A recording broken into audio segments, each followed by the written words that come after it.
بەراوی خی گەورە سڵاوتان لەبێت بەڕێزان لە ڕووماڵی پێیان لە خزمەتتانداین بۆ قسەکردن لەسەر درێژکردنەوەی ماوەی لیژنەکانی هەرێم و بەغدا سەبارەت بە پرسی نەوت و دارایی دیارە لە کۆبوونەوەی ڕابردووی ئەنجومەنی وەزیرانی عێراق کە لە حەفتەی مانگ بەڕێوەچوو 4 لیژنە پێکهاتبوون بۆ چارەسەرکردنی پرسی نەوت و دارایی لە نێوان هەرێم و بەغدا بەڵام لیژنەکان کارەکانیان تەواو نەکردو ئەمڕۆ لە کۆبوونەوەی ئەنجومەنی وەزیرانی عێراق بڕیاردراوە هەفتەیە کارەکانیان درێژ بکرێتەوە درێژکردنەوەی کاری ئەو لیژنانە ئایا چی دەگۆڕێ ئای کێشەی موچە چارەسەر دەکاوایە ئێستا هەرێم ئامادەیە نەوت هەناردە بکە بەرهەمەکە چەندە و سەبارەت بە داهاتی ناو خۆش چۆن مامەڵی لەگەڵدا دەکات کە ئەمڕۆ تەیب سامی باسی لەوە کردبوو کە تاکو ئێستا بۆ مانگی 6 هیچ بەڕەداهاتێکی نانەوتیان بەرز نەگەیشتووە و باسی ئەوەشی کردبوو کە ڕێگری هەیە لە کاری لیژنەکان بۆ پرسی داهاتە ناوخۆیەکان ئەم پرسانە قسەی لەسەر دەکەین و پرسی موچە چارنووسی موچەی مانگی 6 و 7 بەسەردەی لەگەڵ هەرێک لە بەڕێزان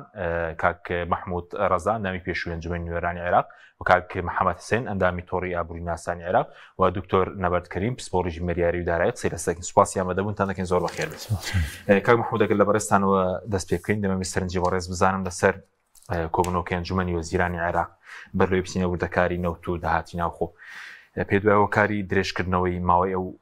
لیژنانە کە چەند لیژنەیەکە لیژنەیەک بۆ نەوتە داهاتی ناوخۆی دیاریکردنی پشکی هەرێمە تەوتینە بۆ ماوەی هەفتەیەک کارەکانیان درێژ کراوەتەوە بۆی کە راپۆرت ئامادە بکەن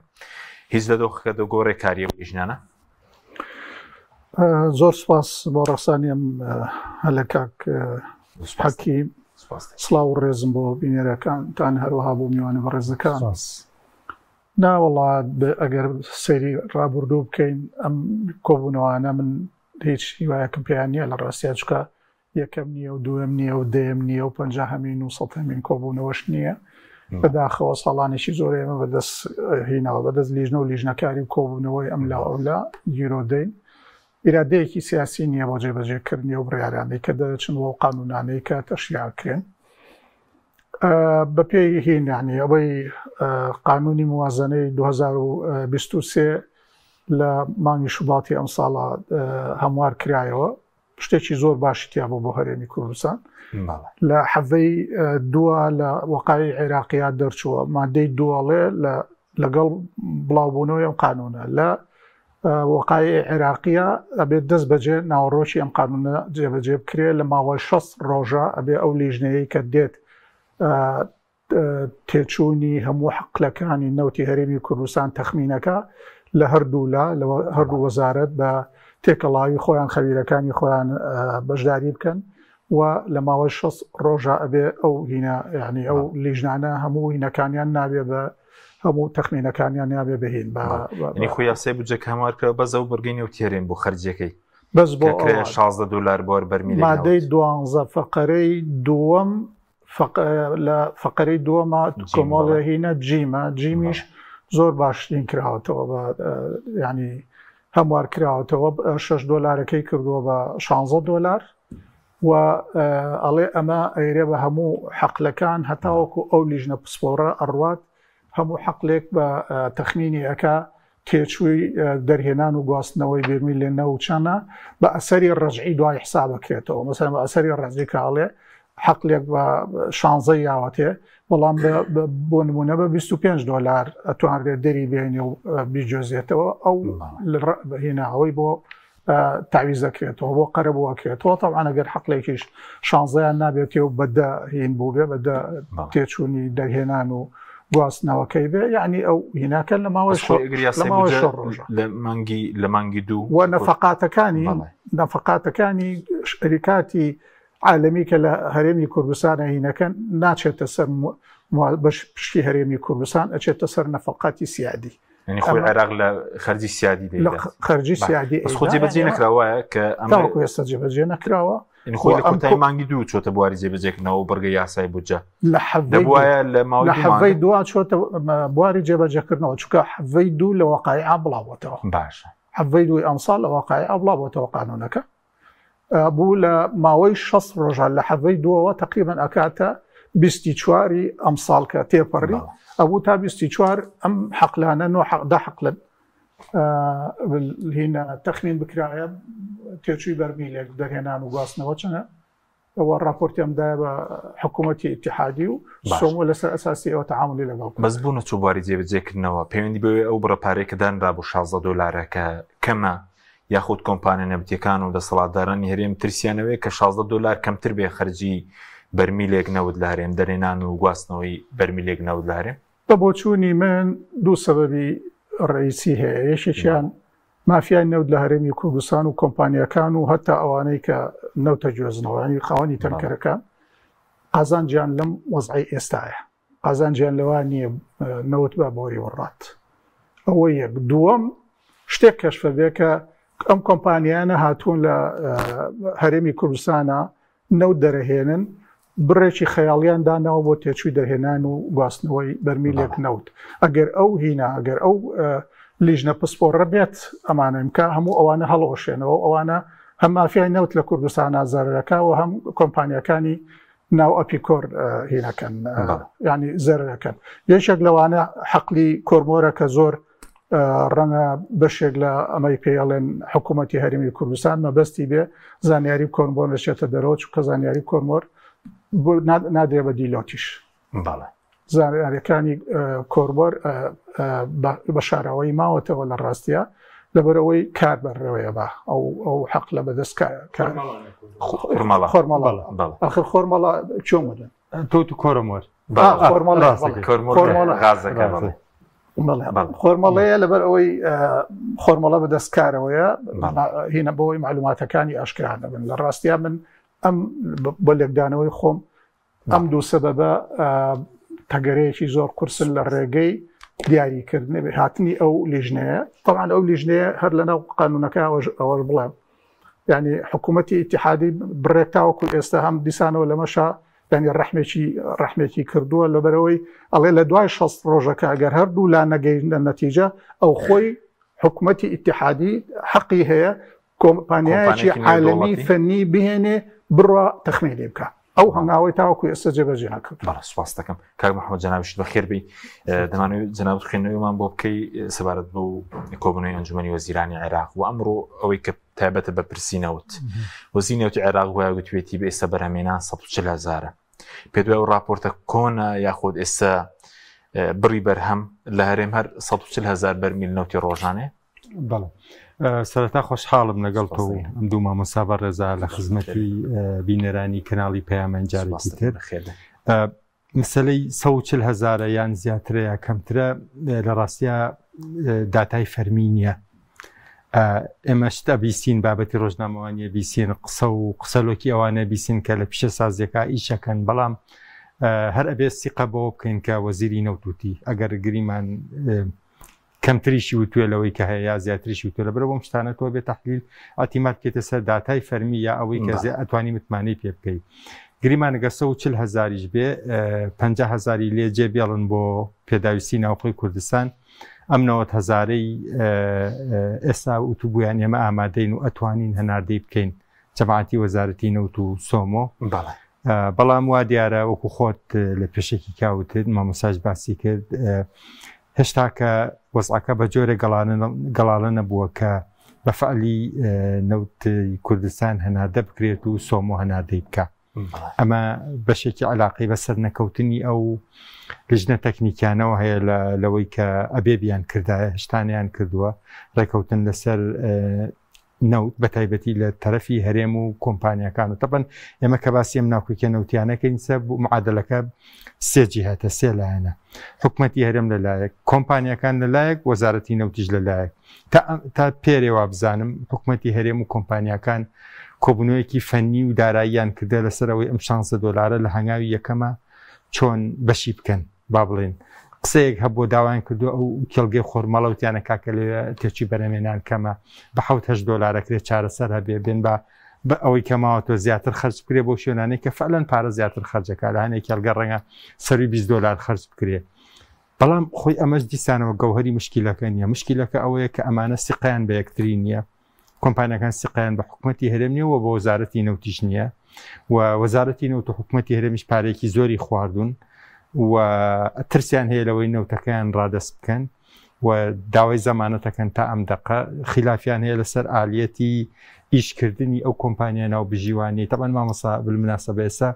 کۆمپانیایەکە ناوی وودماکەزینە ئەو وودماکەزینیان ئەوە گیراوە بەکرێ تا وەکو ناو بژیوان بەڵێ و هەمووکو ناو بژیوان و هەمووکو ئۆدیتەرش با بڵێن هەمووکو ئەوەی کە تەتقیقەکە ماگانە ئەڵێت کێ چەندێ نەوتی بەرهەمێناوە چەنە شایستەی دارایی ئەکەوێت و لای فلان کێڵگا چەندێ خەرجکراوە ئەمانە دیسان تۆزێ ناکۆکی تەکنیکی و فەنیشە بۆ لە کۆبوونەوەی پێرێ لەسەر ئەوەی کە چەندێ پارە بدرێت بە بۆڕێکە کەچووی هەناردەکردن چەندێک بێ کرێ بۆڕی چەندێک بێ طبعا ئەمە لە بینی ئەم دوو جەماعەتی کوردستان و کۆمپانیا نەوتەکانە کە بە حساب ئەمە شەریک و ڕەفیقی یەکن ئەم خلافانە هەیە ئەکید کۆمپانیەکانە گەر بکەونە بەرامبەر وەزارەتی نەوت ڕەنگە لەگەڵ ئەوانە دوو ئەوەنە خلافیانە بێ بۆی ئەم شتانە من تاکید دەکەمەوە لەسەر ئەو چوارچێوە لۆجیکەی مامۆستا باسی کرد کە ئەسڵی ناکۆکیەکان سیاسیە کە تۆ ناکۆکی سیاسیەکانی چارەسەر کرد بابەتە دارایی و نەوتیەکان بە ئاسانی چارەسەر بێت کە ئەم ناکۆکی سیاسیانە چارەسەر نەبوو ڕێکەوتنە دارایی و نەوتیەکان هەنێ جار مرەکەبی سەر کاغەزەکە وشک نابێتەوە ڕێکەوتنەکە فەشەڵێنێ بۆیە ئەوە ڕاستە ئەو لایەنە سیاسی هەیە بەڵام تا ئێستا جەماعەتی تەکنیکیش لایەنە تەکنیکی و دارایەکانیان هێشتا وەکو پێویست گەڵاڵە نەکردە بۆی ببینن ڕێکەوتنەکە جێبەجێ پێشتر باز دەکرێت بەرپرسانی هەرێم لە ڕاگەیاندنەکان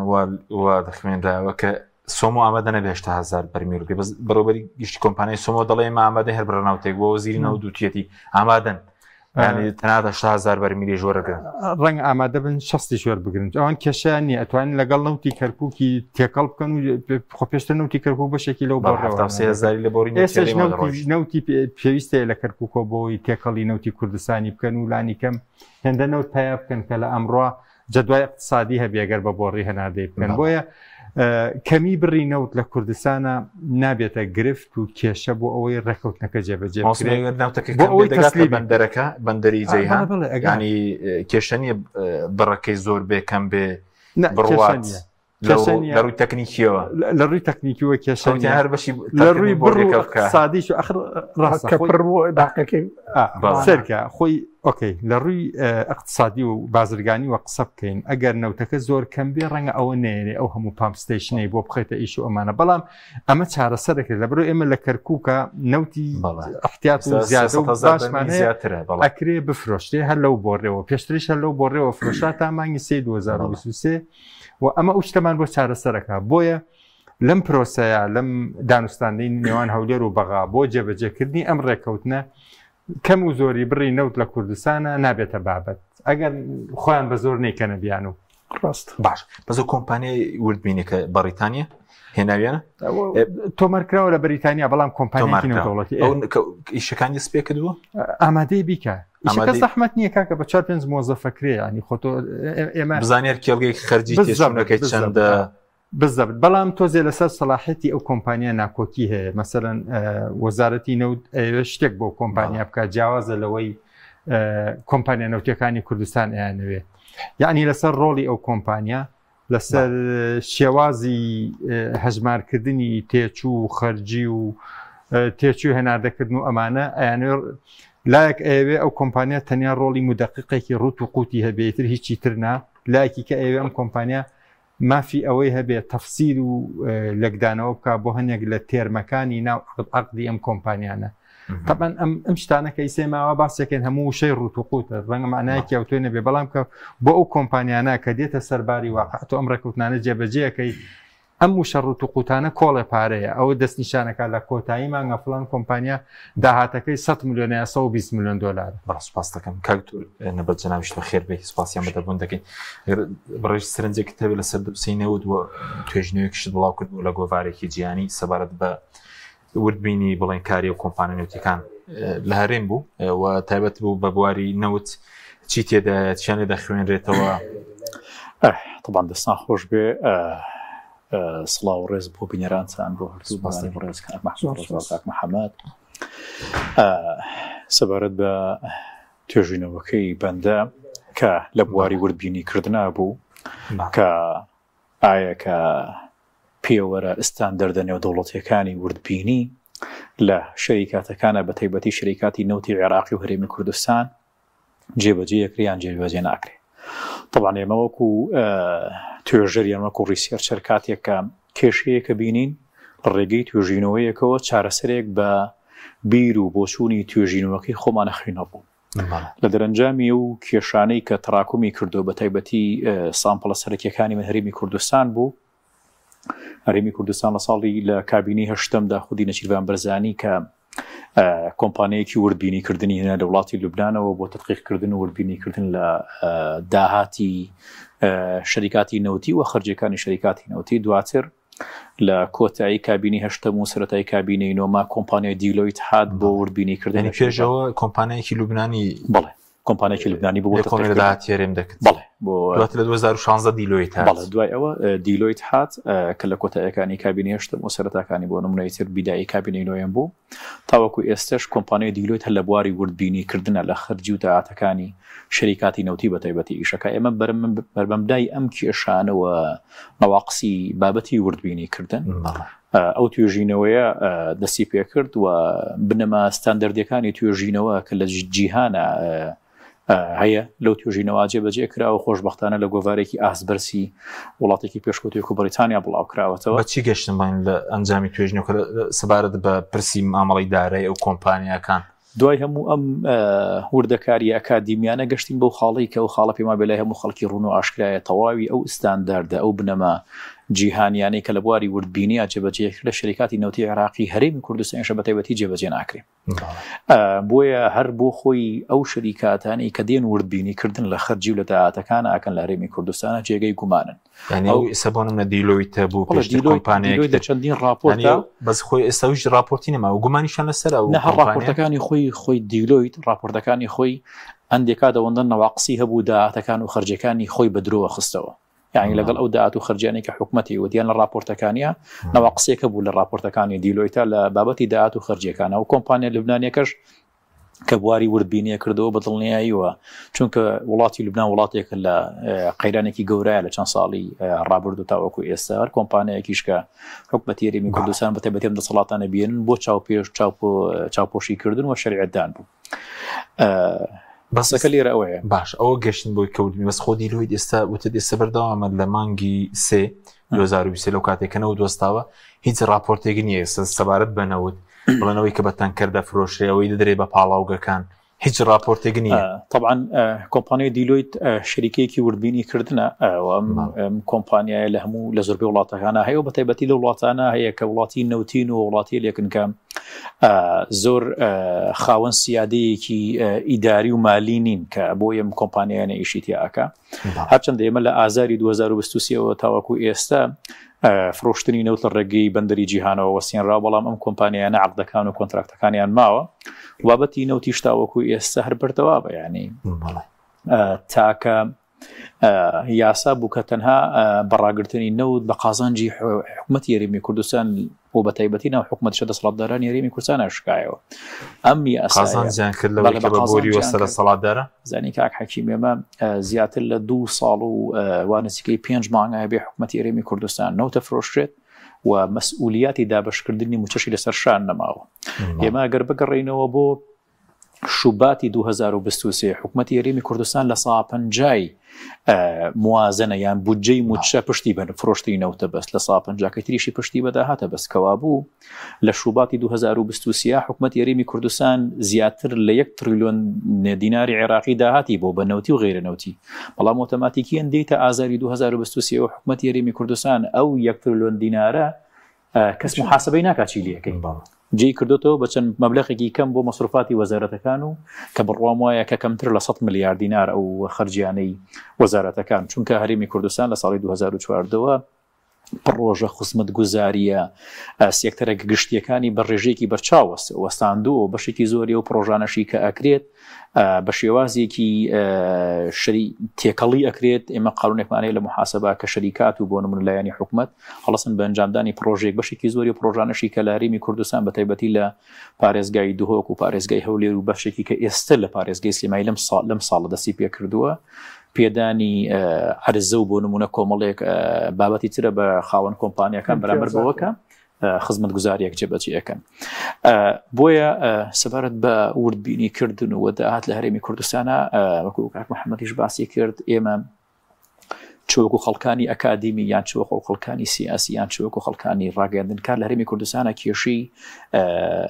نەبوونی داتایەکی ڕسمیمان هەیە بۆی هەر کاتێککە حکوومەت و بە تایبەتی کە حکوومەتێک بناغەکەی دروست نەبوو پێ بناغێکی تەندروستی نەبێ هەموو شتەکانی جێگەی گومانە بۆیە عەقڵیەتی یان بیرکردنەوەی خۆ بەخاوەنکردنی دامەزراوە زۆر جیاوازترەوە لە عەقڵیەتی بۆ نمونە خۆ دەوڵەمەندکردنیان خۆ بازرگانی کردن بەداخەوە لە هەرێمی کوردستانە من ئێستا لەگەڵ ئەو بەڕێزاکە هاتین بۆ کەناڵەکەی جەنابتان باسی بابەتێکی کردوتی فڵان لایەنیان فڵان کەسایەتیش ڕەنگە لە فڵان بازرگانیە چۆن بتوانێت ئیداری ئەم بابەتانی خۆی بە یعنی ئێستا وای لاتوە لە هەرێمی کوردستانە تەنانەت هەر سیاسیەکیش دوورەکەوێتەوە لە حزبەکەی کەناڵێکدانێ حزبێکیش دانێ جوابەکەی ڕێک دروست ئەمەیە کە لە هەرێمی کوردستان ئاڵن بۆچی داهات بەش ناکات داهاتەکە ڕێک بۆ ئەمەیە عەقڵێتێک دروست بۆ لە هەرێمی کوردستانە ئەمەندەی خەمی ئەوەیە کە بنیات و داهاتوی خۆی بەهێز بکە ئەوەندە خەمی ئەوەی نییە بۆ بنیات و داهاتی بۆ دامەزراوەکان بەهێز بکە بۆی عەقڵی دامەزراوەی لە هەرێمی کوردستان نەبووی بۆ دەرەوە خزمەتە سەداتی ناوخۆش قسە دەکەین کاک محمود سەبارەت بە نەوت بەڕێزت ینی پێ وایە نەوتەکەم جارە تەسلیم بکرێت چکەی دەبینین لە 2011ەوە لە یاسای بودجەی 2011 نەوت تا ناو پرۆژە یاسای بودجێ عێراق لە 100,000ەوە دەستی پێکرد ئێستا داوای 230,000 دەکەن پێ وایە تەسلیم بکرێ یاخود ئەگەر فشارێکی زۆر هەبێگە ناتەسلیم ناکرێن مەلەفە نادرێتەوە بە سۆم و وەگەر بدرێ بە سۆم و قازانج دەکرێت لە ڕووی داهاتەوە بە زیادەوە بفرۆشرێ وڵا پێشەوە پرسیارەکەم لە دکتۆر نەبەر هەیە سواسێتەمە لە ئەوەی دیلۆیت لەگەڵ دیلۆیتە حکوومەتی هەرێم وەختی خۆی لە 2016 عەقدێکی کەی لەگەڵ کۆمپانیایەکیە کردووە بۆ وردبینیکردن لە شیرینی نەوتە ئەوەیان هەر باس ناکرێ ئێوای تاوکو ئێستا باسی نەما بەس باسی دیلۆیتیش بۆ 5 ساڵ عەقدەکەی بۆ 5 ساڵ بووە ئێستا ئەوە 9 ساڵە ئیشەکە نازانیت ئەم هینە ئەم عەقدە ینی هینەکەی چەند هەرچەند وەختی خۆی بڵاو بۆەوە کە عەقدەکە بە 5 ملیۆن دۆلار کردوانە ئەمە لە ناو ئیعلاما بڵاو بۆەوە تاوەکو ئێستا وەسیقەیەک نیە و حکوومەتیشی زانیاریەک نایە ماوەسە لە شیرینەوت چووکە پێشتر باسی 5 دوو کۆمپانیا عەقدیا بەیەکەوە لەگەڵ دیلۆیتە هەر لەو زمانەی لەگەڵ دیلۆیتە کردویان 2016 عەقدێکیان لەگەڵ کۆمپانیایەکی کەشا کردووە ناوی ئێسترین یۆنگ شتێکی لەو بابەتەیە ئیوایە کورتەکەی ئەنوای عەقدێکیان گوایە لەگەڵ ئەویشا کردووە بۆ وەربینیکردن لەو شیرینەی حکوومەتی هەرێم لە کۆمپانیەکان گەشت بۆ 2016 شیرینەکە چونکە لە سەدەمی دکتۆر بەرهەم لە 2011 ئەو 4 ملیار دۆلارە لە زمانی دکتۆر بەرهەمە تەعەن نەیراوە دکتۆر بەرهەم من زانیاریم هەیە کە داوای کردو ناوەتێ لە سەدەمی کابینەکەی لە هەرسێکیشان ئیعلانیان کرد لە تەلەڤیزۆن ئینەکەی ئەوتیان ئەوە 4 ملیار دۆلار تەسلیمی دکتۆر بەرهەمەکەین بۆ حکوومەتەکەی 1 دۆلاریان ناوە لەوە بزانن یازیان هەبووە بیدزن کە ناویان ناوە شیرینی چییە لە هەموو دنیا بەمە وترێ بەرپرسیارەتی کۆمەڵایەتی کۆمپانیانی ناوەزانستەکەی ئەوەیە لەبەرەوە بیدزن قانونێکی مالی شمولی ناکە ئەڵێ شیرینی قانونی مالی شمولی ناکە ئەمە بەس لە کورداشتی وایە تۆ بە ئۆکەی هەموو کۆمپانیا بتەبێتەوەنی کە ژینگە پیسەکەن و کۆی لە مەجای نەوت و غازۆمانە ئیشەکەن یا پیشەسازی قورسەکان ئەبێ شتێ لە قازانجەکەی خەرج بکە بۆ ئاوەدانکردنەوە و ژینگە خاک و ئاوی ناوەشیرینەوە بەڵێ ئەمە ئەوە بوو بەڵام ئەمان هەر سەرەتا ناوەکەیان گۆڕی بۆی بیخۆن ئەنی زۆر بەبەسیتی بۆی بیخۆن ئەنی بەداخۆی ئەو هەموو زەرەرەی کە ئەم کۆمپانیانە و حەقلەکانی نەودیارانە لە مانتیقەکان لە زەراعە لە سەحەتی ئینسانەکان لە گوندەکان لە هین ڕێگەوبانەکانیش کە ئەمانە هەموو ئەبێ ئەوە لەو هینانە تاویز لەو پارەیە تاویز بێتەوە بەڵام ئەو پارەیە تاوەکو ئێستا کار بەحمەدی بە لە کەرکووک لە عێراقش بشێکی زۆری هەیە و سیستەمی پترۆ دۆلارەکە کە هەیە کە نمونە بۆ ناوچێ تەرخانەکرێت ئەو پترۆ دۆلارە جیاوازە پترۆ دۆلار لە کۆی گشتی داهاتی دەوڵەت لە $100 شتێک یا $5 لە هەنێکەی سا جیاوایەکە ئەمە پێش پترۆ دۆلار هەرکە کۆمپانیەکە هات گرێبەستەکەی وەرگرت ئەبێ شتێک تەرخانکە بۆ ژینگە و خاک و خۆڵ پترۆ دۆلار حکوومەتی ئیتحادی خۆی ئەیە کۆمپانیەکان زەرەر ڕاستە لە مانتیقەکان ئەبێ تەعویزی بەناو ئێمە لە هەرێمی کوردستانە هەتا ئێستا بۆ نمونە کە کۆتا کۆبوونەوەی ئەمڕۆ سێشەممە لە ئەنجومەنی وەزیران تەیب سامی وەزیری مالیە کێشەی ئەوەی هەبووە کە سیستەمێکی مالی زۆر جیاواز لە هەرێمی کوردستانە پەیڕەو ئەکرێ لە خەرجی و لە داهات و لەو کۆنتراکتانەی کە ئەکرێت لە هەرێمی کوردستانە یعنی تۆ بۆ نمونە هەر کۆمپانیایە کە دێتە هەرێمی کوردستانەوە بەپێی قانونی حکوومەتی عێراق و وەزارەتی مالی حکوومەتی عێراق بووی دەستور زەریبە هەیە ئەم زەریبە بێم کۆمپانیایە بیە بەڵام لە هەرێمی کوردستانە بەشێکی زۆریم کۆمپانیایانە بەدرکراون لە زەریبە یعنی کۆمپانیای عیملاقەیە کە کەپیتاڵەکەی سەرمایەکەی 6 ملیارد دلاری ئەمریکیە بۆ 5 ساڵ بەخشراوە لە باج و ڕسوماتێک بۆ حکوومەتی هەرێمی کوردستان بۆ ئێستا خەریکە مەسائلی نەوت لەگەڵ هەرێمی کوردستانە چارەسەر بووە یعنی کۆتا قسەی ئەمڕی وەزیری نەوتی حکوومەتی عێراقی باس لەوە ئەکات لە ئەنجومەنی وەزیرانە کە لە بابەتی نەوتا گەشتون بە چارەسەر بەڵام کێشەکە وەزارەتی داراییە وەزارەتی داراییش کێشەی ئەوەی هەیە ئەو سیستەمە مالیەی کە بەپێی دەستور و یاسا لە عێراقا لە هەرێمی کوردستانە پەیڕەو ناکرێت ئەمەش بۆتە گرفتێک بۆ کۆکردنەوەی ئەو داهاتە نەوتیی کە پێویستەکە لە هەرێمی کوردستانە کۆ بکرێتەوە بۆ ئێمە بەستەکەم زیاتر لێرە ئەوەیە کە ئێمە گەر حکوومەتی عێراقی سیستەمی پترۆدۆلاریشی هەبیان بۆ کۆمپانیەکان تەعویزیە و ناوچانە بکەنەوە لە هەرێمی کوردستانە ناسیستەمی پترۆدۆلارەکە هەیە نسیستەمی تەعویزاتەکەش هەیە تەنها ئەوەی کە ناو نراوە شێوازێکی شیرینی ئەم شیرینیە بۆچی ئەم مستەڵەحەیە بۆ ئەوەی ئەمە لە هیچ چوارچێوەیەکی مالی و یاسایی حکوومەتیان لایەنێک بەرپرسیار نەکات من کۆمپانیایەکەم ملیۆنێک دلارێن بەکاحەکی مۆڵە بڕۆژ ناکە ملیۆن دلار دنیاکە بەداخەوە لە عێراقشانیە لە عێراقشان نەک ئەو شیرینیەکە وەکوی هەرێم دەخورێت مەبەسە بەرپرسیارەتی کۆمەڵایەتی کۆمپانیەکان خەرج ناکرێت بۆ ژینگە و ئاو هەوای بەسرە بۆ نمونە زۆربەی نەوتی عێراق لە بەسرا بەرنامێنێت ینی لە زوبێر لە فێگری بەستەکان دەبێ ئەو ناوچەیە خزمەت گوزاریز بۆ بکرێت قەرەبووی ژینگە بکرێتەوە ئەگەر کۆمپانیای داناغاز پارێکی هەیە ببەخشێ مەفروزە مەکتەبێک لە گوندێکی قادرکەرەمە دروست بکە خەستەخانەیەک لەوێ دروست بکە نەکبی بەخشێ بە مەسئولێکە دراوسێ منە لە هەولێر و سلێمانیا بۆیە لۆجیکەکەوەیە بەڵام بەداخەوە ئەم مشکلە لە عێراقشا هەر هەیە ینی لە عێراقشا هێندەی من بزانم ناوچەکانی بەرەمهێنەری نەوت و غاز گلەیەکی زۆریان هەیە لەسەر ئەوەی نە پارەی پەترۆدۆلاران بۆ خەرجەکرێ نا ئەوەی بەرپرسیارەتی کۆمەڵایەتی کۆمپانیەکان ئەو پارەی ئیدەن لە منتیقەکە خەرجەکرێ طبعاً لە بەرامبەرە ئەوەی کە وازحە ئەوەیە ئەم کۆمپانیانە پارەی کە ئەدەن بە جۆرێکی دیکە خەڵکی دەسڵاتدار پارەیان لێسێنی ینی نازانم ناوێنەی بەرتی ناوێنەی گەندەڵی یا ناوێنەی شیرینی چی ناوەنەی ئەوایە کە ئەم کۆمپانیانە تا ئیشەکەیان نەکەوێتە سەرسکە و ئیش دەست پێکە جەرگا ئیمزایەکان لە شوێنێکە ڕاگیرێ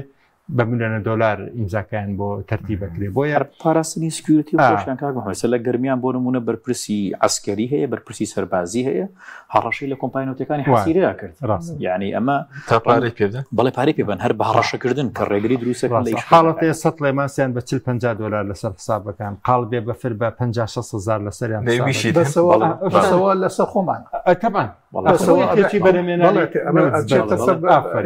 بەخەڵکی کوردستان و عێراق و دێمە خزمەتی کاک محەممەد کاک سوارد بەوەی کە باسیۆماکە لە یاسای بودجە لە 2011ەوە ئەو مەسەلەی نوتە هەیە تا ئێستا نەبراوەتەوە پێ دوای ئەم جارە ینی جێبەجێ بکرێ تەسلیمی سۆمەوە بکرێ دەسەڵاتدارانی هێرن دەستبەرداریەوە بن خۆ ڕێگەیەکی کە نییە ینی تۆ ڕێگەیەکی بەدیلێک نییە بیکەیت لەبەر ئەوە بە ناچاری ئەمە بکەیت دوای قاچاق خێ دەڵێن بەدیلی قاچاق و ڕێگەی قاچاق ئاخردا لەسەر هینە قابلی ئەوە لێرە بتەقێتەوە چکە ئێستا ئەوە دوو موچە تاوەکو ئێستا نەیراوە قابلی ئەوەیە گەر ئەمە درێژە بکێشێ هەتاوەکو کۆتایی ساڵ موچێ دوو موچەیکە بێرێ خەڵک تەحمل ناکە و قابلی ئەوەیە یعنی تەقینەوە لە ناو کوردستانە خەڵکی تر تەحملی نەمێنێت لەبەر ئەوە ئەبێ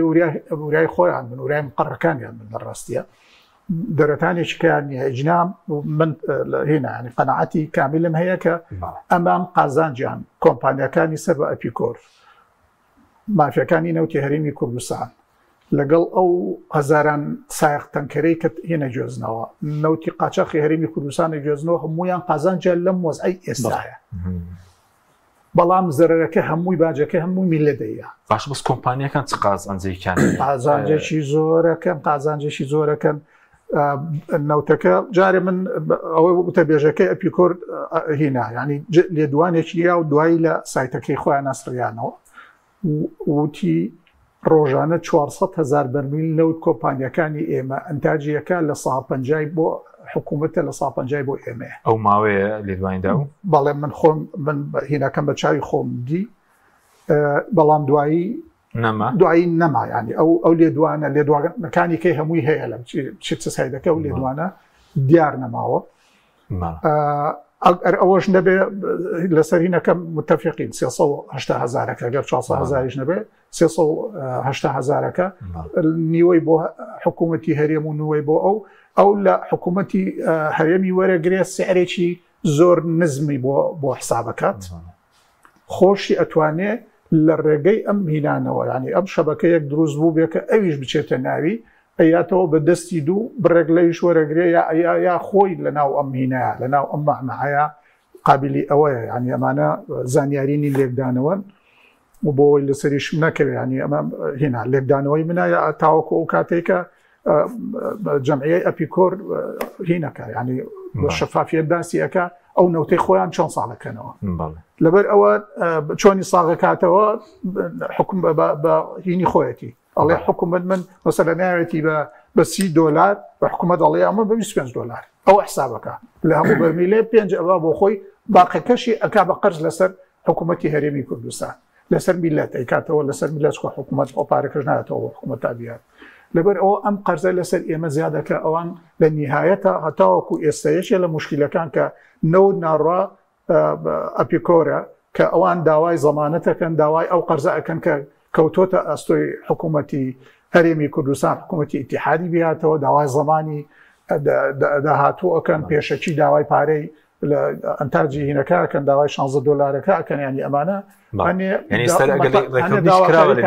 بەغدەس کۆمپانیەکان ڕازی نەکراون ئەوەی کەلیزگەی زیاتر لە 200,000 بەرمیل نەوتێرەمیان لەبەر ئەوەی ئێمە نەوتی هەرێمی کوردستان لە دەست میلەت و لە دەست حکوومەتان نەماوە چۆتە دەستی کۆمپانیەکان لەبەر ئەوەیە ینی ئێمە هەتا هەر نەوتەکەمان نییە ئەو 52 هینەی بلۆکەی ئەو 52 بلۆکەی نەوتی کە هەیە هەمووی چۆتە ژێردەسین بە هەزاران بە دەیان هەزار و سەدان هەزار دۆنم نەوتی زەراعی هەرێمی کوردستان چۆتە هێنا بۆ بە مڵکی موقەتی کۆمپانیەکان لەبەرەوە یعنی تۆ لەناو 20 دۆنە ئەرزی تۆیە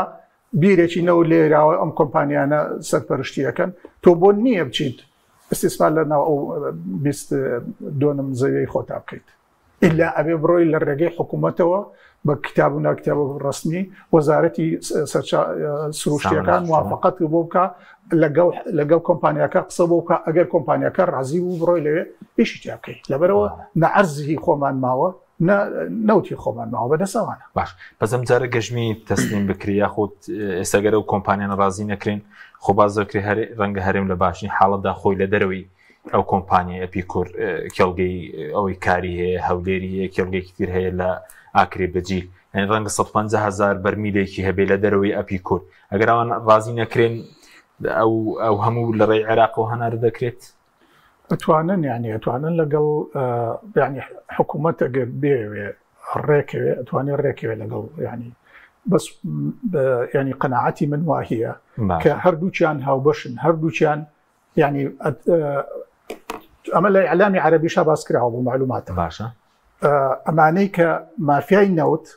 تەنسیقیان لەگەڵ کۆمپانیەکانی دەرهێنان و هینی هەیە ینی کۆمپانیەکانی ئەپیکۆرە تەنسیقیان هەیە کە مدەی ناردنی نەوتی هەرێمی کوردستان لە ڕێگەی بۆریەوە چەند بتوانن درێژی بکەنەوە کە نەڕات لەبەر ئەوەی قازانجیان لەمایە ئەی هێرشە درۆنیەکان کاریگەری چی ئاشکراژ نەکراون ینی کوردستانی هەرێم ئاشکرای ناکەن عێراق ئاشکرای ناکە گومان هەیە ینی کێ لە پێشەوە هێرشانەوە بێت ئەو تقریبا معلومە ینی ناوەکانیان ناهێنن بەڵام معلومە ینی ئەوانەی زیاتر ئەوانەی متهمن هین وەلائیەکانی سەر بە ئێرانن ینی ئەیانەوێت هینە باجی ئەوەی کە حکوومەتی عێراق ڕێگەی یاوە بە فڕۆکەی ئیسرائیلی بە ئاسمانی عێراقا بڕوا لە ئێران بە ئەیانوێ بەم تەریقەیە وەڵا لە عێراق بکەنەوە یەکەم جار لە هینەکانیانە لە دیفاعاتی جەوی بە خۆ دەزانیانی خۆەوە هەرێمی کوردستان حکوومەتی ئیتیحادیە لەبەر ئەوە ینی وا باسەکرێت من ئەمە زانیاریان نەهی زانیاری لە مەزدەرێکی مەوسوق نییە لە ڕێگەی متابعی ئەعلامی و ئەو مناقەشاتانەی کە ئەکرێ ئەو هینەکانن ئەوانەی هینن کە حکوومەتی هەرێ حکوومەتی ئیتحادیش پێیان ئەڵێ لە دەرەوەی ئەوانەی گوایە لە دەرەوەی هینە لە دەرەوەی حەشتی شعبی ئەوانەی کە پێیان ئەڵێن هینە جەماعەتی وەلایی ینی دێمەوە خزمەتت کاک محەممەد سەبارەت بە کۆمپانیەکان بڵێن ئێستا کۆمپانیەکان رازی نەکراون و ئەگەر رازیش بکرێن هەر بۆری نەوتی هەرێم بەکاردێنرێت یاخود بۆری کەرکووک جیهانیش ئێستا پێشتر وەزارەتی نەوتی عێراق بۆرێ کۆنەکەی گویان ئۆژان کردوتەوە و باز دەو دەکرد ڕێکەوتنێکی نوێ تورکیا دەوێت ڕێکەوتنێکی نوێ بکات لەبەرەوەی لە ساڵی داهاتوو ڕێکەوتنی بۆریەکەش لە مانگی حەوت کۆتایی پێدێ خۆی سێرکە بۆ هەناردەکردنی نەوتی کوردستانی عێراق بێ پێش بەو بۆڕی نەوتی کوردستان ببەسترێ لەبەرەوە ئەوە نزیکترینە و خۆتە ناکرێت نەوتی کوردستان بێنیتە خوڕمەڵە و لە خوڕمەڵە بیگەڕێنیتەوە بۆ کەرکووک و اینجا بۆ سەلاحەدین و قایم و اینجا لێەوە هەنادەی بکەیتەوە بۆ فیشقابوور کە ئەمە منطق نییە کەس وا ناکە ئەگەر لە نەوتی کەرکووک خۆی ئەگەر نەوتی کەرکووک خۆی بۆ ناو خۆ بەکاربێنن ئەوەی کەرکووک هەنادەکەن بۆ ئەو ئەتوان هەم لە بۆڕی کوردستان و هەنادەی بکەن و هەرچ کاتێکیش ئەو بۆڕی نەوتی کەرکووک فیشقابوور ئەو بۆڕێکە لە ژێر کۆنتترۆلی بەڵێ بۆ ڕێکۆنەکە ئەو بۆ ڕێژەر کاتێک چاکیان کردو بخرێتەوە ئیش ئەکرێ ئەوەش بەکار بێنن بەڵام ئەو نیم بزانم ساڵی پار و وەزارەتی نەوت و کۆمپانیانەوتی باکووروتیان چاکمان کردوەوە حازرە بۆ ئیشکردن بەڵام تا ئەم دەقەش ئیش ناکە بۆیە هەنێجار ئەوەی کە بەرپرسانی حکومی ئێڵەن لە ڕاستە تۆزە زەحمەتە بڕوای پێ بکەیت با سێری واقعکێشەی بۆریەکەش دروست نابێت لە ڕێگەی نەوتێرم لە ڕێگەی بۆریەوە چونکە بەشێکی ڕۆژنەفتە بەشێکی کۆمپانی کارە پێشتر هەندێک بە پێ راپۆرتەکانی دیلۆیت بێ $9 پێدەدا هەندێک ئاستا $9 ئەوە زۆرە ڕەنگە گەر وەزارەتی نەوت و سۆمۆ ئیداری بکەن پێویست نەکە ئەو پارە زۆرە بدرێ بە کری بۆڕی نەوتی کوردستان چونکە وەزارەتی نەوت قوەی مفاوەزاتی زیاترە لە حکوومەتی هەرێم ئەمە ڕۆڵی هەیە تۆ لەگەڵ کیان مفاوەزاتەکەی بۆ نمونە لەناو کۆمپانیا بیانیانەی لە کوردستانە هەیە هەمیشە SKN لە بەرەوەی کۆمپانیایکی ئەمریکی و پشگیری سیاسی هەیە $5 نەوتەکەی لەوانی کە زیاترە فرۆشێت بۆیە قوتی سیاسی و قۆی مفاوەزات دەوری هەیە لەوەی چەند پارە تەحدید دەکرێت بۆ ڕێکەوتنێکی بازرگانی بۆیە وەزارەتی نەوت و سۆمۆ ڕەنگە بتوان تۆزێکری ئەو بۆ ڕێکەم کەنەوە مەسەلەی ئەوەی تورکیا تەبان تورکەکان ئەوان لەوە چێکی کۆتایی پێدرێژی ناکەنەوە داوای ڕێکەوتنێکی نوێ دەکەن طبیعیە زۆر ئەمە ڕێکەوتنێکی بازرگانی هەبوو بۆەوەی ئیدارەی بۆڕی نەوتی عێراق تورکیا بکە ئەم ڕێکەوتنە لە ساڵی 2026 کۆتاییە بە پێی ڕێکەوتنەکەی کۆنەکە خۆی هەر کام لەم دوو وڵاتە ئەگەر دەوێت ڕێکەوتنەکە تازە نەکاتەوە یان تازەی بکاتەوە بێ ساڵی پێشوەخت ئەوی کە ئاگادار بکاتەوە ئێستا تورکیا ڕێک ئەمەی کردووانی هیچ شتێکی ناتەبیعی نییە تورکەکان ئەڵێن ئێمە چاومان لەوەیە ڕێکەوتنێکی دیکە دابڕێژینەوە بە جۆرێک بێ کە ئەم بۆڕێ بە فولی توانای خۆیەوە بەکار بێنرێ ئەوان گلەیان لەوە هەیە لایەنی عێراقی لەبەر کێشە ناوخۆیەکانی نەوتی نەفرۆشتیوە لەم بۆڕێەوە ڕاستە بۆڕێکە هەیە بەڵام ئەوە تایسەوە 2 ساڵە نەوتی کوردستان نافرۆشە لە بەرەو ناکوکیانی هەولێر و بەغدا پێشتر بەهۆی شەڕی داعشەوە 4-5 ساڵ نەوتی لێوە نەفرۆشتە اینجا لەم ماوەی ئەخیرا بەس کوردستان نەوتی خۆی لەو بۆڕێەوە فرۆشت ئەو بوو تووشی ئەو گەرمە و کێشە و دادگا و ئەو بوو تورکەکانیشان سزادا لە نەتیجا لەسەر ملیارونیوێکیان غەرامە خستۆتە سەری تورکەکان لەمە ناڕازین یانەوێ ئەوان مافی ئەویان هەبێ بڕیار بدەن کێ نەوت لەو بۆڕێەوە بفرۆشە یان نەیفرۆشێ نەک بە موافقەی وەزارەتی نەوت ئەمە پێشتە بڕگەیەکە بوو بەس لە 2010 کەنوێ کراوە بەس سۆمۆ بووی هەبێ نەوتەکان بەس وەزارەتی نەوت تەمسیلی لایەنی عێراقی بکات لەوەی کێ نەوت بخاتە ناو ئەو بۆڕێەوە بەپێی ئەو بڕگە تورکیایان سزادا هەرێم نەوتەکەی ڕاگیرەوە بزەبێت عێراق ڕازی بیانی لە دەرەوەی ئەوەش مافیە بێ نەوتەنادە بکە یاخود بەرپرسانی هێرن چاوەڕێەوە بکەن ئەو کۆتایی پێبێ خۆیان نەوت دەفرۆشنەوە ڕێی تێدەچێ بەڵێ هەستەکان خەونێکی وا هەیە لای هەنێک کەس بەڵام ئایا ئەمە چۆنە بێ مفاوەزاتی بینی تورکیا و عێراق چۆنە بێ ئایا تورکەکان قمارەکەن بە پەیوەندیەکانیان لەگەڵ عێراقا لەبەر ئەوەی نەوتی کوردستان بەو شکڵە بفرۆشن کە ئەوان ئەیانەوێ ئەمە تۆزێک جارە زووە بۆی باسی ئەمە بکەین لەبەرەوە زۆر شت ماوە لە نەتیجە ماوەکانی داهاتووە بڕیاری لێ درێت و تەحدیدی مستەقبەلی ئەو ڕێکەوتنێکە خاڵێکی تر هەیە مهمە باسی بکەین ئەوش ئەوەیە ئێستا تورکەکان خۆیان لە منتیقەی شەرناخ نەوت بەرهەمێنن بەڵێ ڕۆژانە نزیکەی 30,000 بەرمیل نەوت بەرهەمێنن ئەیانەوێ مافی ئەوشیان هەبێ ئەو نەوتە بگوازنەوە بۆ بەندەری جیهان لەو بۆڕێەوە پێشتر بە پێم ڕێکەوتنە و مافیان نەبوو بۆیە تورکەکان تموحیان زۆرە بەشێکی تری تموحەکانن ئەوەیە کە لەم بۆڕێەوە نەوتی بەسڕاست بفرۆشن نەکەن نەوتی کەرکووک و کوردستان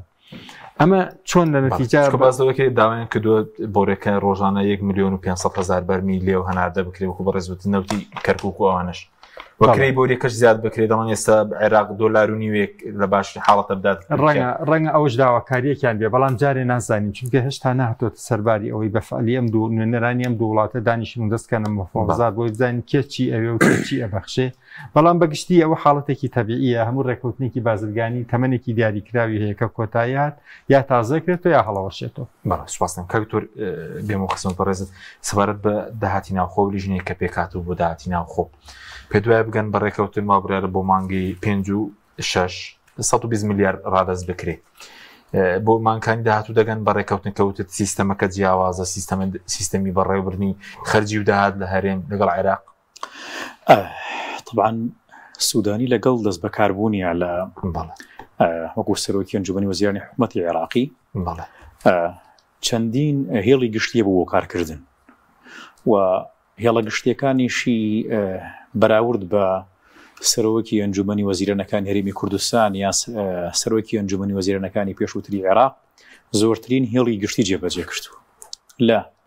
تەوحیدکردن واتە گشتگیرکردنی داهات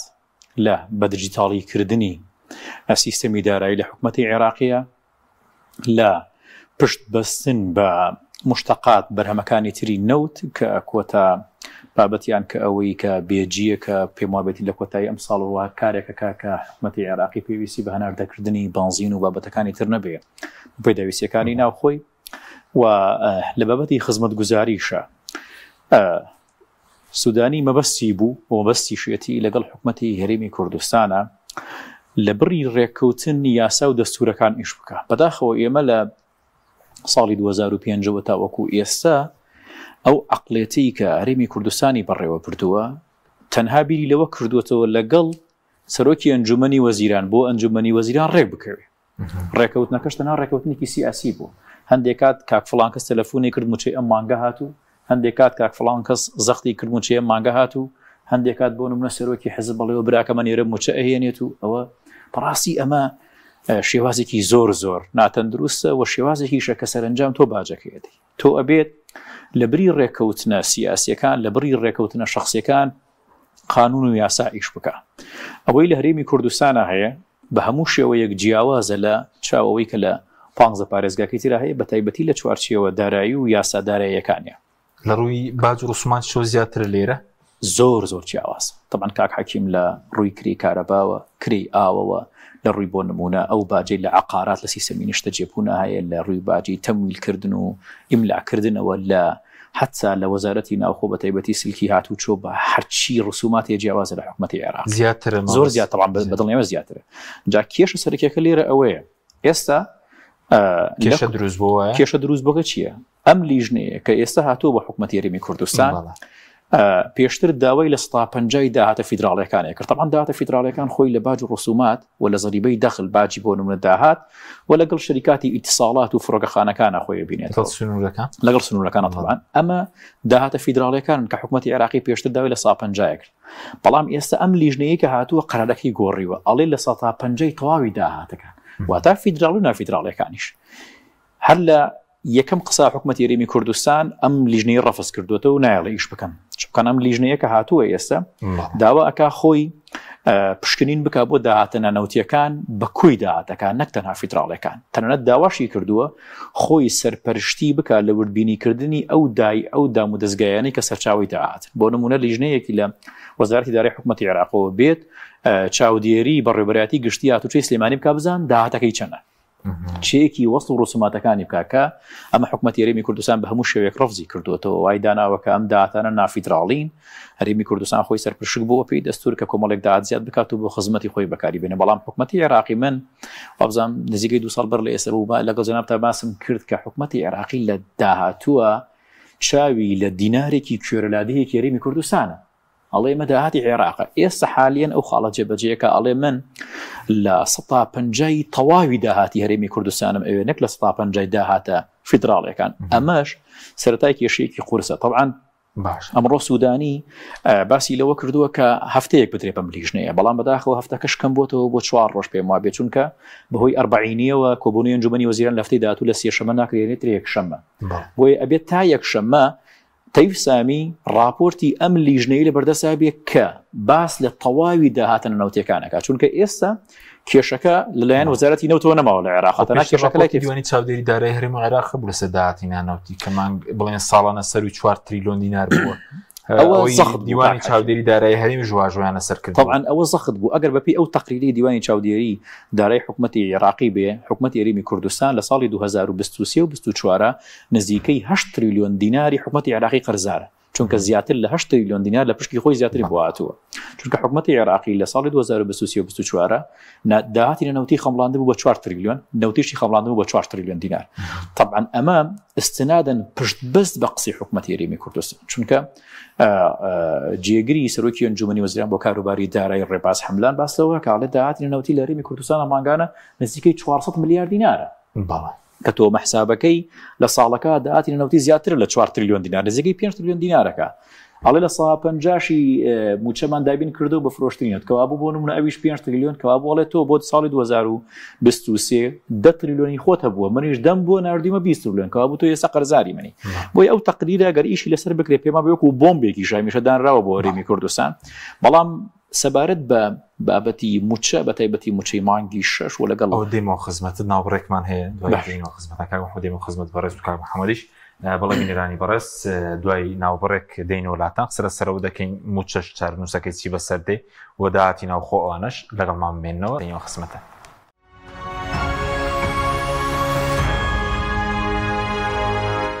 جارێک تر سڵاوتان لەبێت بەڕێزان درێژە بە ڕووماڵەکەمان بدەین بۆ قسەکردن لەسەر داهاتووی نەوت و موچە و دارایی لە بینی هەرێم و باغداد کاک محمود بێمەوە خزمەت بەڕێز سەبارەت بە موچە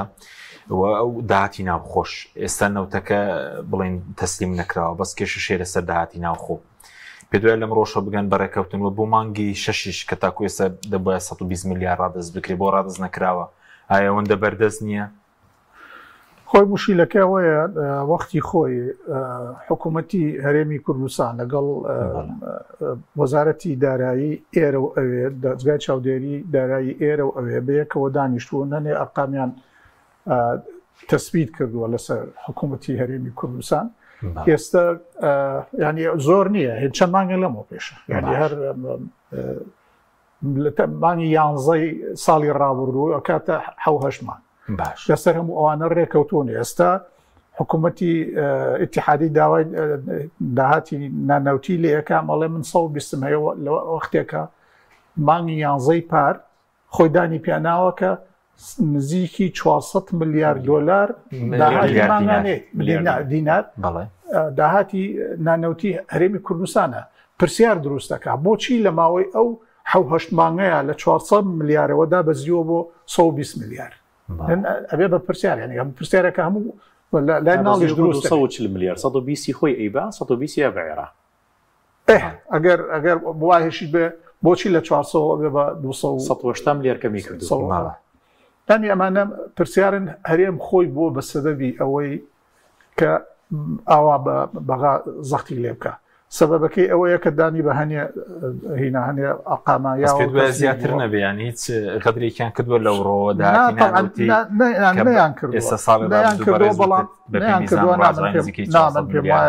من پێم وایە بە پێی ئەو هینەی چکات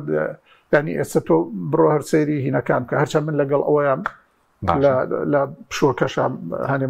بیرڕامان گۆڕیەوە من لەگەڵ ئەوەیان کە ئاو کارەبا ئەوانە ئەوێ نرخیان بەرز بکرێتەوە بەڵام ئەبێ حکوومەت پشتیوانی ئەوانە بکە کە دەخلیان محدودە یاخود هەر دەخلیان نیە ینی موچەیان نییە مەسەلەن کرێکارێکی ڕۆژانەیە ئەوە بێ دەعم بکرێ ئەوێ ئەوەی جوتیارەی کە بەروومەکەی نەبێت دەعم کرێ ئەوەی کە موچەکەی لە ملیۆنێ کەمترە ئەمانە دەعم بکرێن با زیاب بکە قەینە لەسەر دەوڵەمەنەکان لەسەر ئەوانەی معاشەکانیان بەرزە لەسەر ئەوانە ئەو زیاب بکە کارەبا زیاب بکە لەوانیشی بەعینەن سعر لێ حسابی بکە بەڵام ماگانە بیاتەوە ینی ئەوەی کە زیای لێ وەرەگرێ بیاتەوە ئەتوانێت حکوومەتی ئێرەمەمە ئەمە جۆرێکە لە هێنانەدی عەدالەتی کۆمەڵایەتی ئەبێ ئەمە بکرێت ینی لەبەر ئەوە حکوومەتی هەرێمی کوردستان هینی زۆرە لەبەرەوەی زۆر ناشەفافە کەس نازانی واریداتی نەوچەنە کەس نازانێ نە پەرلەمان ئەزانێ نە دەستگای چاودێری دارایی ئەزانێ نە حیزبەکانی بەژاری حکوومەت ئەزانێ هەتا نە حیزبی حاکم یەکدوانێکیان لێ دەرچێ کەسی کە ئاگاداری داهاتەکان نییە داهاتی گومرگەکان ناشەفافن دیار نین ئێستا شتێکیان داهێناوە بڕێکی بە ڕسمی بە گومرگەکانە داخلی ناو عێراق و هەرێمی کوردستانە کرێ بە شێشی حیزب لە بە قاچاق داخلیەکە و باج هین وەرەگرێ ئاسەرانە وەرەگرێ لە بازرگانەکان و لە بازرگانەکان وەرەگرێ ئەڕوا بۆ حیزب نایە بۆ خزێنەی حکوومەت هەرچەندە تاوەکو ئێستا هیچ دۆلارێکیش لە نەوتی قاچاق نایەتەوە بۆ حکوومەت سفرە بەڵێ داهاتی نەوت بۆ حکوومەت سفرە ئەمانە وای کردووە کە وەزعی حکوومەتی هەرێمی کوردستان ینی خۆیان حکوومەتی هەرێمیان لاواز کردووە حکومڕانەکانی هەرێمی کوردستان بە تەسەڕوفی خراپی خۆیان بەو هەموو نەعەدالەتیەی کە ئەیکەن بەو هەموو زوڵم و زۆرەی کە ئەیکەن بەو هەموو چەپەڵیەی لە داهاتی ناوخۆ لە داهاتی نەوت و گومرگەکانە ئەیکەن و ناشەفافن بۆ بە سەبەبی ئەوەی میلەتەکەیان لیان ناڕازی بێ و بەغاش لیان ناڕازی بێت لێرە لاوازە بنچکە ڕۆژ دە ڕۆژ پشتیوانی شعبی لە دەست دەدەن پشتیوانەکانیان کەمە بێتەوە لەبەرەوە لاوازە بن نەبەرامبەر بەغا زەخت ئەکا لە سەریان ئەوانیش ناچارە بێ مساوامە بکەن لەگەڵ بەغایە بۆ پاراستنی خۆیان بەڵام لە نیهاتە میلەتەکەی مەزەرەکە یعنی ئەو مساوامەیە ئەو دزەیە کە لێرە ئەکرێ دەسەڵاتداران ئەیکەن زەرەر لە میلەتەکەمان ئەیە ئەو لاوازیەی حکوومەت کە بوو بە سەبەبی ئەوەی بەغات زاڵ ببێ بەسەریا لە نیهاتە میلەت باجەکەیەدا لەبەرچی لەبەر بەرژەوەندی کۆمەڵێ کەسی دیاریکراوی سەرۆکی حیزبەکانە کە واریداتی ملەتی کە پێک هاتووە دەڵێن ئێستا مانگی 5 و 6 بە خەمڵاندن وتیانە با 120 میلیارد ڕادەستکەن بەس بۆ مانگی حەوت دەڵێ دەبێ و لیژنەیە دیاری بکە ئەو کاتە کێشە دروست نابێتەوە ئەگەر زیاتر بێت چونکە ئێستا دەسەڵاتداران هێرن دەڵێن ئەو 120 میلیارە زۆرە و کەمترە و ئەگەر ڕێگە بدەن لیژنەکە ئیش خۆی کات ئەمانە هین نییە ناتوانێت پێشبینی بکەی کە ئەیکەنیان نایکەن چکە لە بەپێی تەجوبەمان لە ڕابردووە نایکەن لە قازانجیان نییە بەڵام وەکو ئەرزم کردی لە ئەوڵەوە ڕێگەی کەیان نییە لە نهایەتە هەر ئەبێ زوو یا درەنگ ئەبێ تەسلیمی ئەو واقع بن کە ئێستا خۆیان بە دەستی خۆیان تێ ئەو زەلکاوی خۆیان تێ بۆ خۆیان دروست کردووە بە ناچاری ئەبێ تەسلیم ببن بەڵام هەتا زوو بێ باشترە تەسلیم بوون بەوە نایانی من لەگەڵ ئەوە نیم ینی طبعا زۆر ئازار بەخشە بۆ ئێمەمانان کە من 50 ساڵە سیاسەتەکەم تەما بۆم ئەم هەرێمە ببێ بە هەرێمێکی نمونەی بۆ هەموو ئەم منتیقەیە ئێران و تورکیا و عێراق بگۆڕێ بەتەمای ئەو سووریا و عێراق و ئێران و ئەوانە بگۆڕێ ئەم چاوی لێ بکەن باشە ئێستا بۆ بە نموزەجێکی زۆر منبوز لە دنیاشە لە هیچ شوێنەکە ئەم نمونەیە نییە لەبەر ئەوە ئەمان بوون بە سەبەبی ئەوەی کە ئێمە لاواز ببین ئەو مافە دەستوریانەی لە هەرێمە زامن لە دەستورا منمان کردو وردە لە ڕێگەی زەختەوە لاواز ببن و ئەمانیش بە ناچاری تەسلیم ببن یعنی ئەمە هەتا زوو هین ببن هیچ نەبێت بڕێک لە هینە لە کەرامەت وەرگرنەوە هیچ نەبێت بڕێک لە مافە دەستوریەکانمان لە هینکەن ینی بهێڵنەوە بە قووەتی خۆیەوە هەموو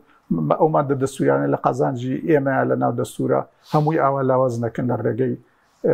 زەلیلبوونی خۆیانەوە خۆیان بە دەستی خۆیان زەلیل کردووە کە حکوومەتی اتحادی ئەو زەختیان لێ بکەون ناچادن بیکەن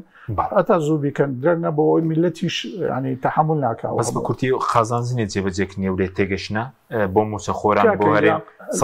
داتی ناو خۆڕا دەستکەینەوت ئەوان بڵێنەوە موچەت بۆ بنێر لە خۆ ناغیداات و ئەگەر لیژنەکە کارەکانی تاوکەدەوەی پشکێرێ بجەشت بۆ بێ بۆ پرۆژەکان ڕێکەوتن لەگەڵ بەغدا چارەسەرەکە نییە کاک حەکیم لە 2012 ئاشتی هەورامی وتی هین بەرهەمهێنانی نەوت ئەەکەین بە ملیۆنێک بەرمیل لە ڕۆژێکە ئەم لێ دوانانەی ئەو وەختە لە قانونی موازنەی 2011 حکوومەتی اتحادی داوای 100,000 بەرمیلی لێکرد لە ڕۆژ باشە ئەو 100,000 باە ینی ڕنگ بوو ئێستا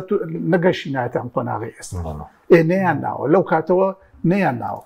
بەڵام قسەیەکی تریش ئەگەر بەرمیلێک نوت بکات یەک بەرمیلەکەتە ملیۆنە دینارە کێشەی مرد چارەسەر خۆی ئەزانێت چی کرد بوو ئەو ئەم سیستەمی حقیقەتی کە ئەو خەسی ڕوو ئەوە هەر لەو کاتەوە بۆ نمونە تێگەیشتنی لایەنە سیاسەکانی دەرەوەیەکیەتی و پارتی وایە زۆر تونت وایە چونکە ئەو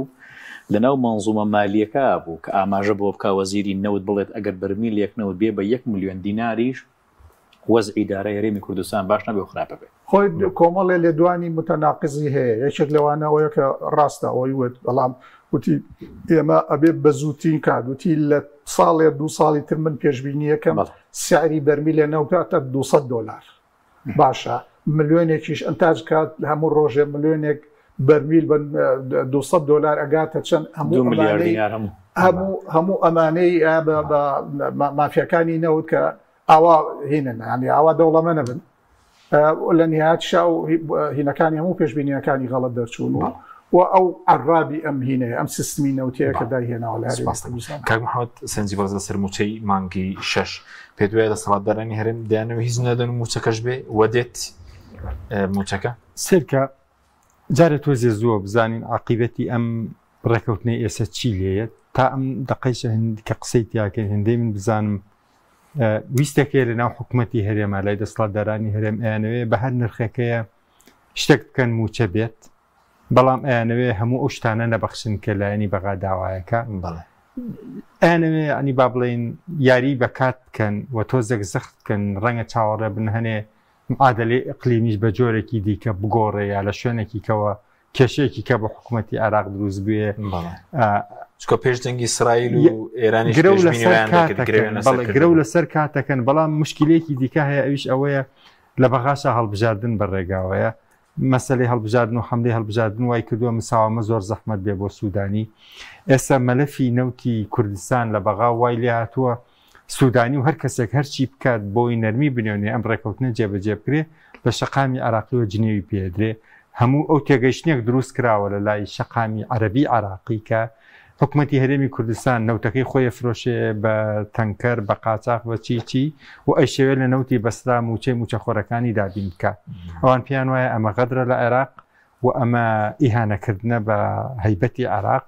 ئەبێ هەرێمی کوردستانیش وەکو بەسرە وەکو ئەنبار وەکو بەشەکانی تری عێراق ببەخشێت و وەرگێ نەک بەس وەربگرێ ئەوان وا تێگەیشتن هەرێمی کوردستان بەس وەرەگرێ بۆیە ئێستا مساوامەکردنیش بۆ سوودانی تۆزە زەحمەت بووە ئێستا ئەگەر سەرنجدا بێ لەم ڕۆژانی ئەخیدا تەنان ئەمڕۆ لە ناو پەرلەمانە شەڕ و دەمە بۆڵەوە ئەمانە بووە جنێوی بازاڕیان بە یەکداوە ئێستا قسە لەسەر ئەوەیە هەم مەسەلەی تایفی و مەسەلەی ئەو تونڕەوینەتەوە پەرسیۆمانە لە عێراقا سەر هەڵداتەوە چونکە یاری ئینتیخابیە فڵان جمێنەدا بە ئەوی تر بۆی بناو قاعیدەی خۆیان دەنگ کۆ بکاتەوە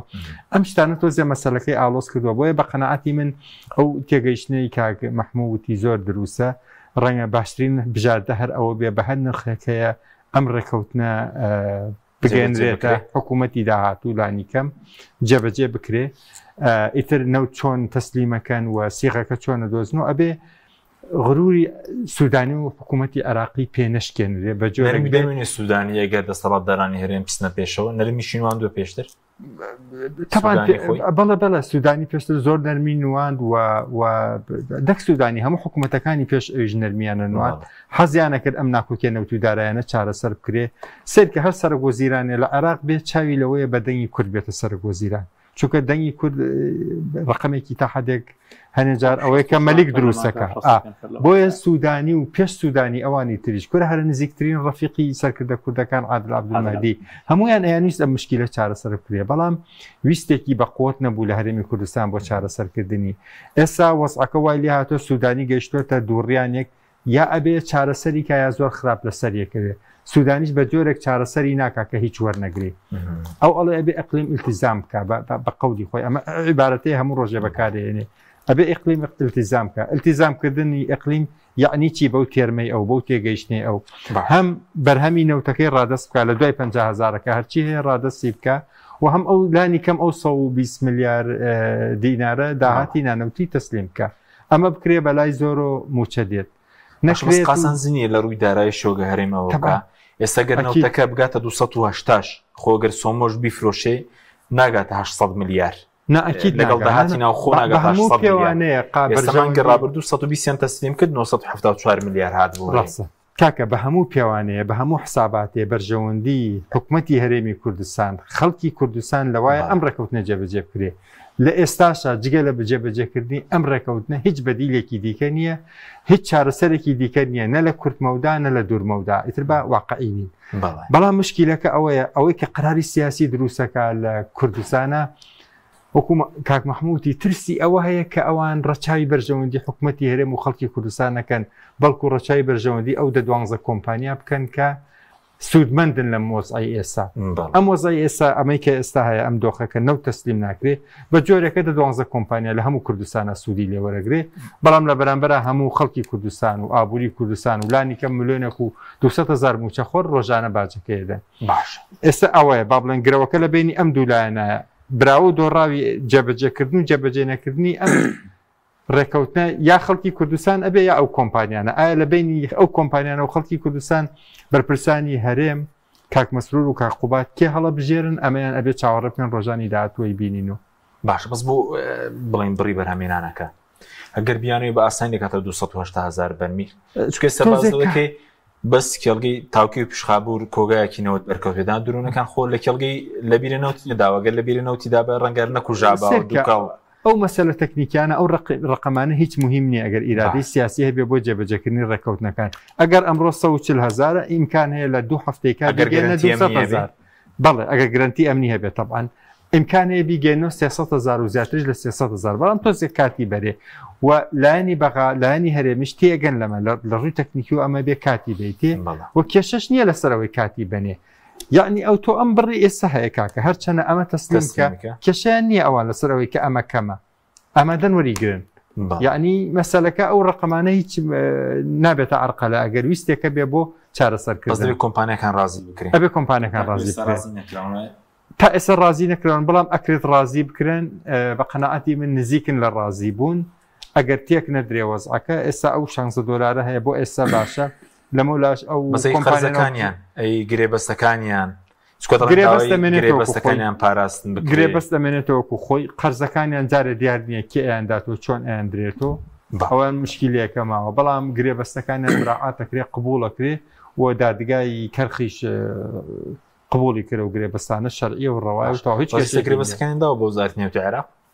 ئەبێ لانی کەم بیەن بۆ کۆمپانیای کە ناوبژیوانی هەردوو نێوان هەر سێ لایە ئەوەش نابێتە کێشە گەربیانوێ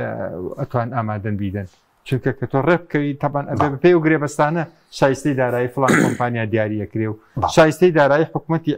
عێراق و دەوڵەتیش دیاریەکرێ سوپاسم کاکتۆر تۆ گەشتبینی بۆی کە بۆ موچەی مانگی 6 و حوتیش ترس نییە لە فۆتانی تا هەڵبژاردن ئەگەرم دۆ خەبەردەوام بێت چارە سەر دەکرێت چکە لە سەروبەندی نزیبوونەوەی هەڵبژاردننی طبعاً ئێمە ئەم هەفتەیە بۆ هەرێمی کوردستان و هەفتەی سەرەتای هەفتەی داهاتووش کە ڕۆژی یەکشەمەیە کاتی حاسمە بۆ بابەتی موچە بۆ هەرێمی کوردستان و موچەخۆرانی هەرێمی کوردستان چونکە ئێمە پشتە بەستین بە دەرەنجامی کۆبوونەوەکان و بڕیارەکان ئەمڕۆ سوودانی سەرۆکی ئەنجومەنی وەزیرانی حکوومەتی عێراقی کە باستەوە کاپێدانی یەک هەفتە و دواتر کۆبوونەوەی ئەنجومەنی وەزیرانی حکوومەتی عێراقی بە هۆکاری مەراسیمی ئەربعینیە لە سێ شەمە دێتە یەکشەمە کەوا بوو لەم چەند ڕۆژە بە تایبەتی بەیانی و دوو بەیانی ئەبێ لیژنەکان بە تایبەتی لیژنەی چاودێریدارایەکان کە لیژنەی ئامادەکردنی راپۆرتی داهاتی نانەوتیە ئەو راپۆرتە ئامادە بکات و ڕۆژی یەکشەمە تەیف سامی لە ئەنجومەنی وەزیرانی حکوومەتی عێراقیە راپۆرتەکەی خۆی بخاتە ڕوو چونکە ئێستا راپۆرتی وەزارەتی نەوتی عێراقی خراوەتە ڕوو ئەمڕۆ کۆتایی پێ هاتووە دوێنێش کۆمپانیای سۆمۆ ئەڵێت هەرێمی کوردستان هەرچەند نەوتمان ڕادەست بکە ئێمە ئامادەین هەناردەی بکەین وایان لێ هاتووەڵێن بەرمیلێکیشمان بنێ ئێمە هەناردەیەکەی هیچ سقیان هەرێمی کوردستان نەماوە بەڕاستی بۆیە ئەوە کۆمپانیای وەزارەتی نەوتی حکوومەتی عێراقی هیچ کێشەیەکی نەما لە بابەتی نەوتە ئەوەی کەماوەتەوە تەنها داهاتنە نەوتەکە دەبێت تەسلیمکە 920 میلیارد چونکە خەمڵاندن بۆ مانگەکانی داهاتووە ئێمە بڕیای لەسەر ڕێکەوتنەکەی حکوومەتی عێراقی دوو فەقرەی هەیە فەقرەیەکیان مانگی 5 و 6 مەقتوعەیە 120 میلیارد دینارە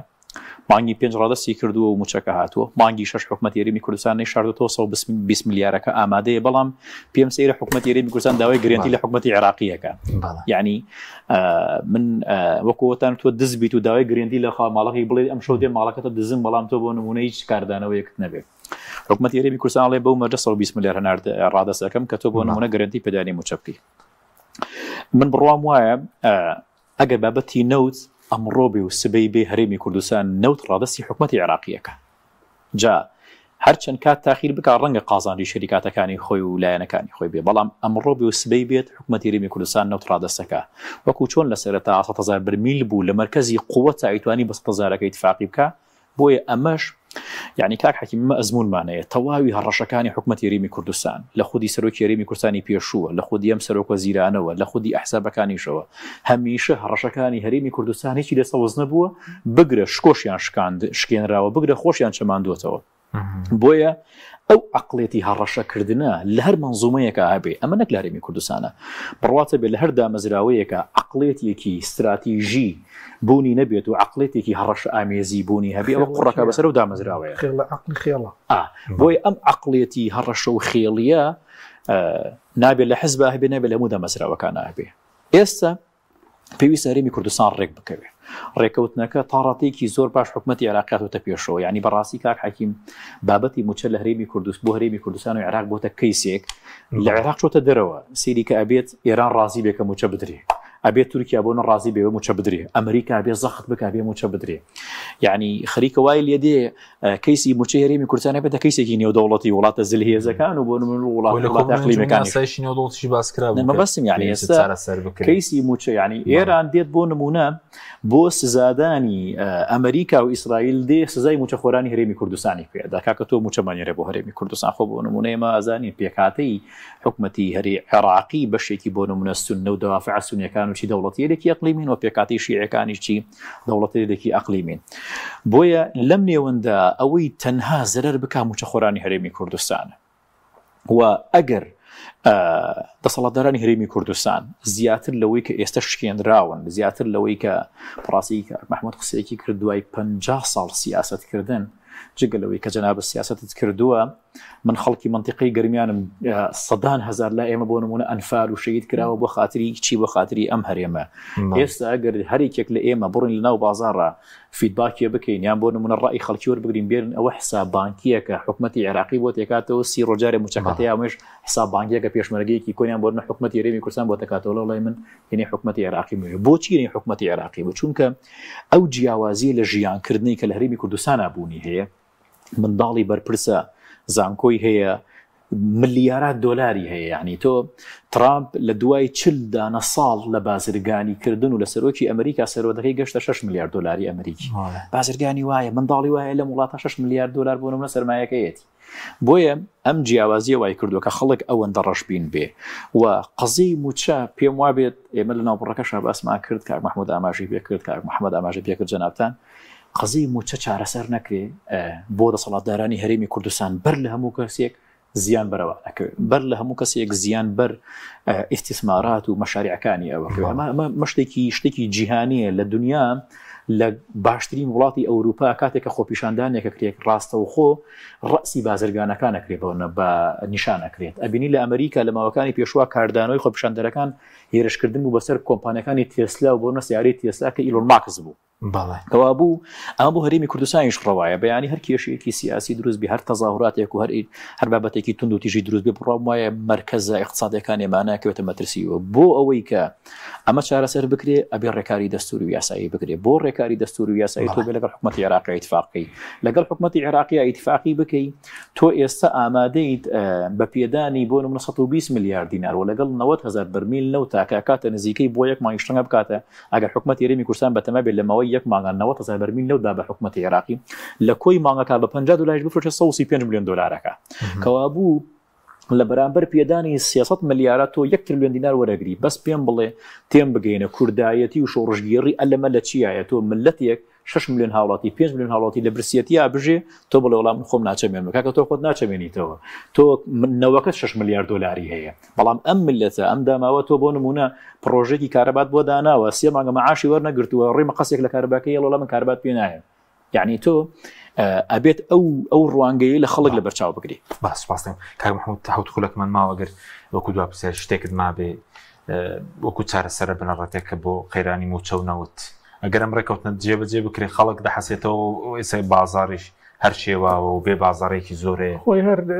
چار نییە وەکو ئارزم کردی لە ئابێ ڕێبکەون بەڵام من بۆ لە بەدبینم لە هینەکان لە ڕێکەوتنە سیاسیەکانی کە ئەکرێ ئەمە ڕێکەوتنێکە عادل عەبدولمەهدی وەزیری هین بوو وەزیری نەوتی حکوومەتی ئیتیحادی بوو لەسەر لە مانگی 2015 هاتە هەولێر ڕێکەوت ئەو کاتە لە نێچیوان بەرزانی سەرۆکی حکوومەتی هەرێمی کوردستان بوو ڕێکەوتن لەسەر ئەم جەدوەلە ئەم جەدوەلە ئاشتی هەورامی کردوێتی باشە هەردوو وەزیری سامانەست و شتێکان و وەزیری نەوتی عێراقی کە عادل عەبدولمەهدی بوو لەسەر ئەم جەدوەلە ڕێکەوتن ئەبوو لە 23 مانگی 2015 تاوەکو سیوێکی 2015 حکوومەتی هەرێمی کوردستان 188 میلیۆن و 650 بەرمیل نەوت بدا بە سۆمۆ باشە لە حەڤە میلیۆنیە داوای کرد حەڤە میلیۆنەکەش لە مانگی پێنجایەک یعنی لە هینێکی بەرمیلێکی نایە تاوەکو گەیشتە 1.5 لە 1.5 هەتاوەکو کۆتایی 5 ئەگەر وەکو خۆی دابێتی حەڤە میلیۆنەکە داوای کرد باشە ئەبێ مانگانە ملیارێک و 200 میلیۆن دلار بە هەرێم